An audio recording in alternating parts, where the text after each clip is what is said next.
So, good morning, everyone. Today, we can just look into the term clinical research and understand what is going on in this particular field. So, clinical trials or clinical research is a research work done in human subjects in order to determine the safety and efficacy of new drugs or devices. So, if we break up the terms, clinical plus research. We know the word meaning of research, re plus search. That is to search again and again to find out something. And the clinic is an area in which humans can be treated. So, combining these two words together, clinical research will be done in human subjects in order to make sure that some kind of treatment or some kind of diagnostic devices or some kind of devices are safe and effective. Now, if we look the particular clinical trial industry as a whole, it is a branch of pharma or biotech industries in which clinical trials are conducted. Usually, almost all the multinational companies or pharmaceutical companies will be having their own clinical research wing in which they will do the trials for new drugs or generic drugs. Now, why do we need this particular clinical trials? Clinical trials can be done in order to find out new drug for a new disease. For example, if you look today, there is an extended search for a new vaccine for coronavirus. That is a new drug for a new disease. Another thing, there may be sometimes search for a better, efficient, or less toxic drug for an existing disease. This is also another option, new drug for an existing disease. Sometimes there will be research work for new medical devices.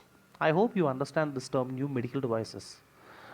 Now, if you look, there are accelerated research works for artificial kidneys, artificial pancreas.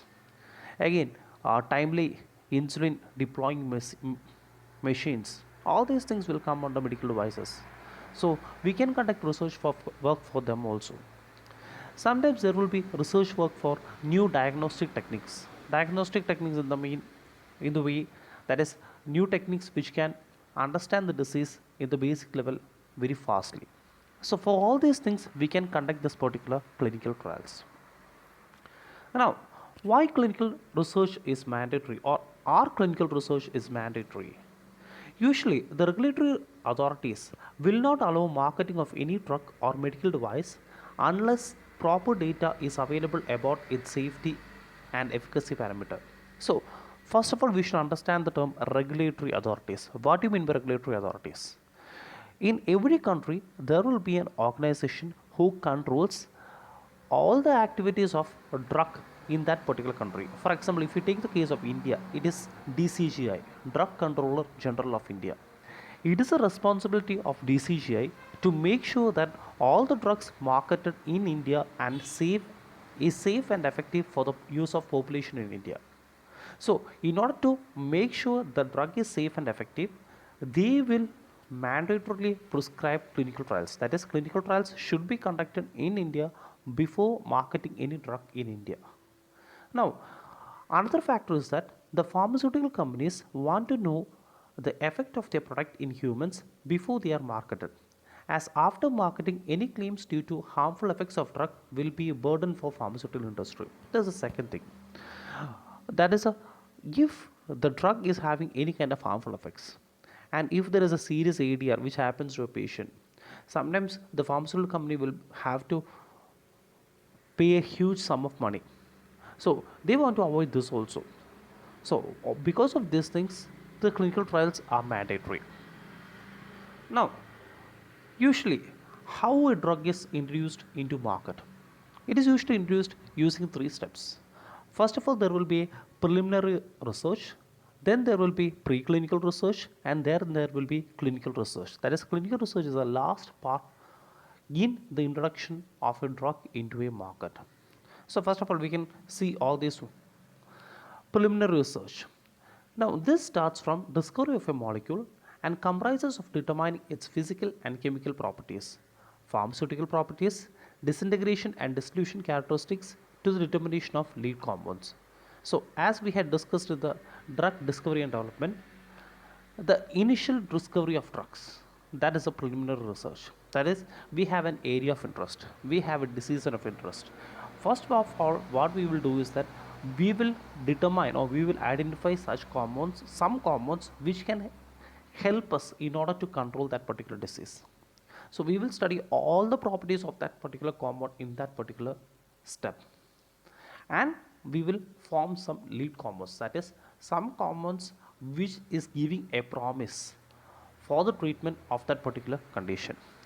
And using the preliminary research data, we can forward to the preclinical research, and this refers to the research work done using animals, that is preclinical. Pre means before, clinical means human, before humans. Before humans we will use the particular drugs in animals. Now this usually involves toxicological and pharmacological study. As you had studied in the third family, animal toxicological studies, the first step will be acute toxicological studies using the OECD guidelines. Then we will move to subacute toxic studies, chronic toxic studies, then carcinogenic studies, reproductive studies, and all these studies will be performed. And only if the particular drug is safe, we can proceed with that drug to humans. Now, used to determine that the preliminary safety and efficacy of a new drug before it is introduced to humans. If a particular drug is safe in animals, we can presume that the humans will also be having a safe reaction towards that particular drug. Again, there is no surety. So, because of this thing, the clinical research is also done in certain steps or phases. And the international standard or new FDA standard is that it should be done in 5 phases. That is phase 0, phase 1, phase 2, phase 3, and phase 4. Now, phase 0, as we all know, it is termed as human microdosing phase. Now, this is an extensive work, that is a step in order to fasten the particular drug development process.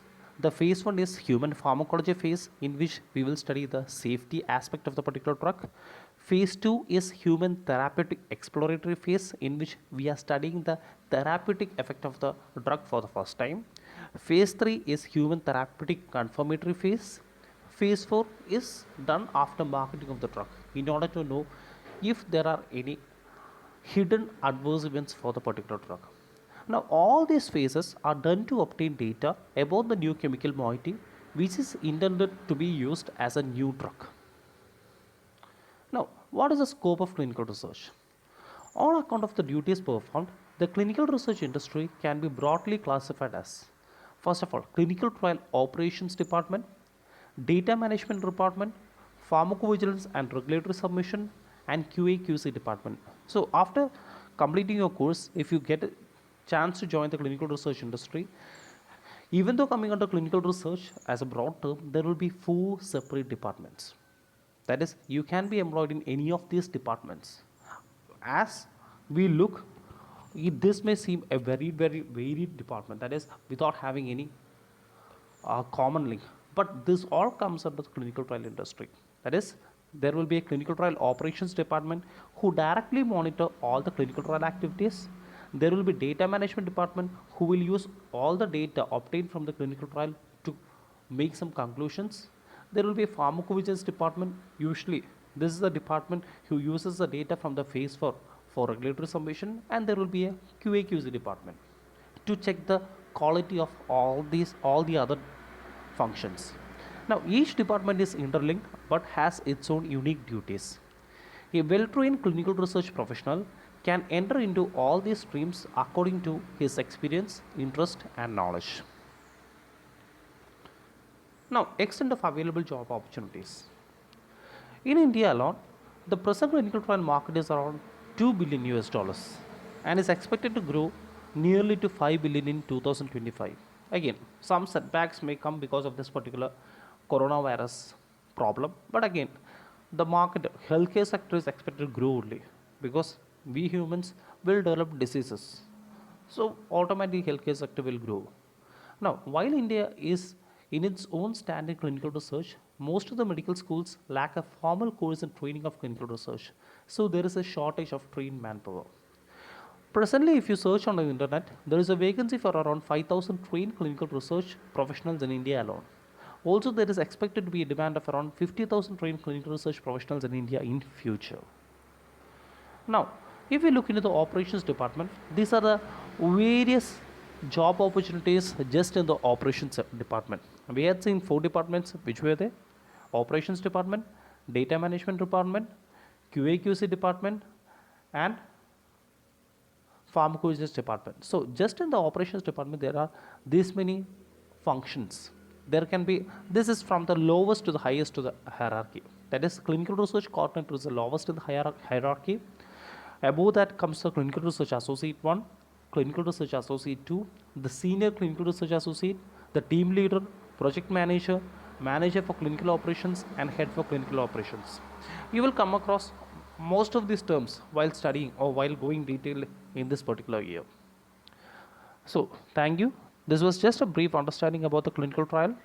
If you are having any kind of concerns or queries, kindly feel free to revert back. Thank you very much.